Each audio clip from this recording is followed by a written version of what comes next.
Well, hello, friends. Mark Holmes here. And as always, thank you guys for watching, commenting, subscribing, and being part of the Joe Boo Sports Report. Without you guys, this literally does not work. It's kind of a slow day for week number 2 of the offseason. And I guess this is going to be the quiet storm because next week, starting on next Tuesday, and for 2 more weeks following, we have the period to start tagging players. I expect the Cowboys to probably tag Dak Prescott just to make sure by the 9th if they have not gotten that deal done. But from what we are hearing, or I've heard, that the Cowboys and Dak Prescott's people will be meeting next week. We'll have to wait and see if that is the case, but that's what I have heard. In other news, this is where the landscape of the NFL is about to change big time. We know that the floor for the salary cap is going to be at $175 million. That's the worst case, but people are hearing that it's not going to be quite that bad.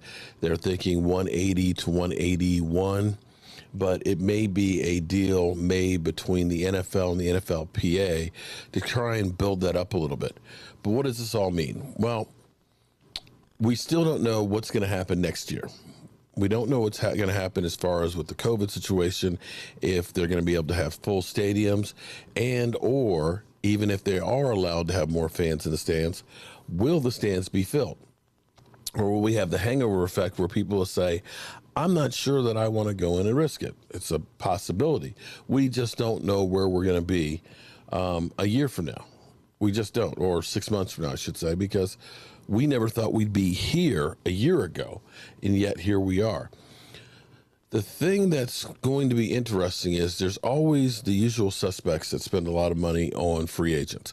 If you're a bad team, generally speaking, you have to pay more money to entice people to come to your organization. You know, if people look at you and say, you're a really bad team, but you know what, I'll take big pay to go there, as opposed to being a team that's more Super Bowl ready, you may not have to spend as much money as a team that's, say, the Lions. It's just a fact.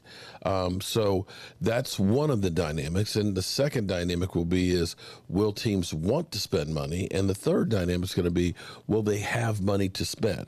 Now, what we're hearing with the Philadelphia Eagles, let's just use them as a case study. They're not the worst case scenario.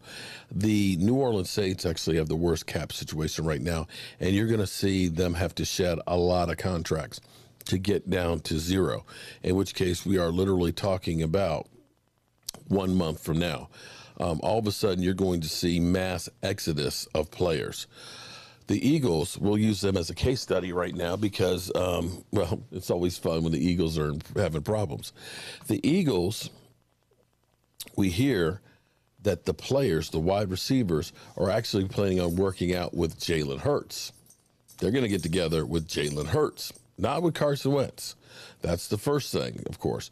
And the problem for the Eagles is the price is too high that they're asking, and they may have to settle for something a lot less than what they think is applicable for a franchise quarterback. That's the second problem for them.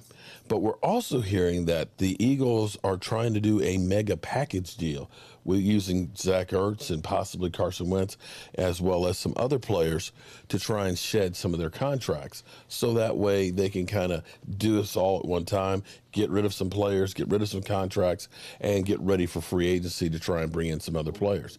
But let's be clear, they're going to have to do wholesale restructuring of contracts or mass exit of players, and or both. Now, for the Dallas Cowboys, currently we have about 27 million if you go by Sports Track. We got about 17 million if you go by over the cap.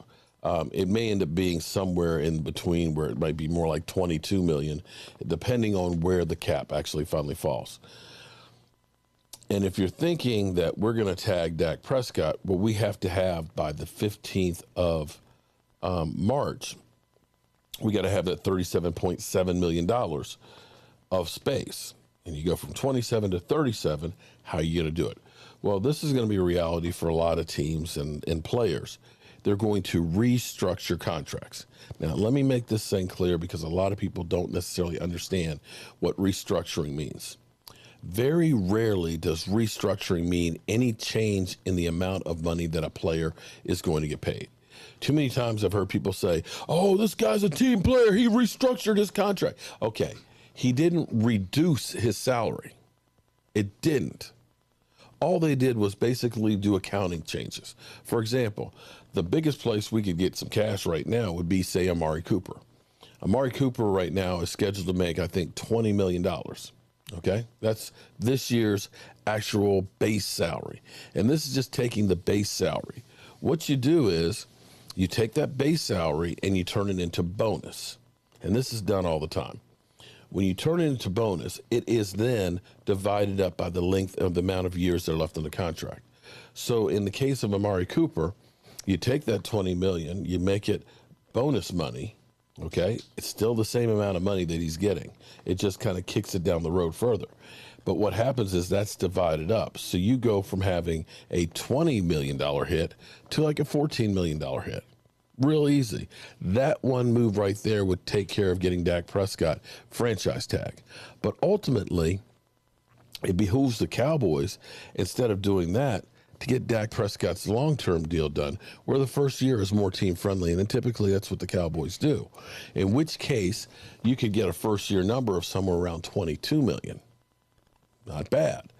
22, if you got 5 that's left over, you restructure Amari Cooper's deal, now you've got $20 million.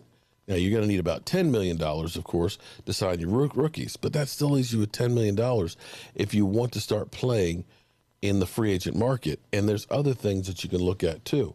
If you make somebody a cut that's post June 1st, you're going to be able to take some of that money and that dead money and prorate it over 2 seasons. So if you were to cut Jalen Smith hypothetically, and I'm not saying cut Jalen Smith, I'm saying hypothetically, if you were to cut Jalen Smith, right now, you'd save $400,000. That's all you would have left over after cutting him, because you're taking the full cap hit this year. If he were made a June 1st cut, which you could do now, then that's spread out over 2 years. All of a sudden, you save about $5 million this year, and then have some of that dead money, of course, next year. But let's make this clear.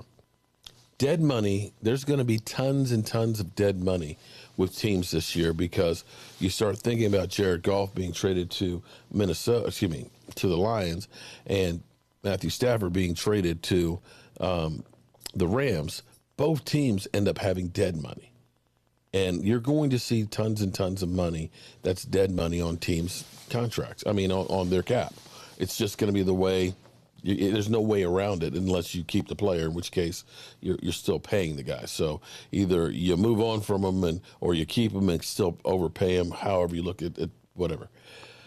So with this being said, with the mindset of ownership being, we don't know what next year's revenues will be, even with the television contract, even with the money, they may not be in the mood to be busting the bank, to be day one, we're going to just sign this guy, we don't care what it costs, the $100 million Albert Hainsworth type deals. Teams may end up being a little more frugal, and some estimates have where a guy would be $3 or $4 million in free agency in a typical year, may end up having to take more of the veteran minimum, which may end up being $1 million contract. And see, this is where, to me, this is opportunity. Now, guys may want to sign a 1-year deal thinking that the revenues will be better next year. But this is where you may be able to entice some people that you normally wouldn't have an opportunity for a lower cost than what you may have thought you would have paid in a normal year. And this is a chance, if you are willing to take some risks, that you can really and truly make some damage and make some noise next year. I'm interested to see what happens, because there will be some really good players that still have stuff in the tank that you'd be able to put on your team for a year or two and not be that cost prohibitive. We'll see what Stephen Jones and Jerry Jones have for us, but it's going to be interesting. This is literally the lull before the storm. I bet you by next week you'll truly start seeing a lot of big names that are starting to get released. And you're going to see a trickle effect of them begin to start later this week, I think. All right, y'all. I hope I see you guys tonight, 9 o'clock Eastern. I'll be here, of course, with Money Mike running the boards. And we'll be talking about what else? The Dallas Cowboys. I'll see you soon.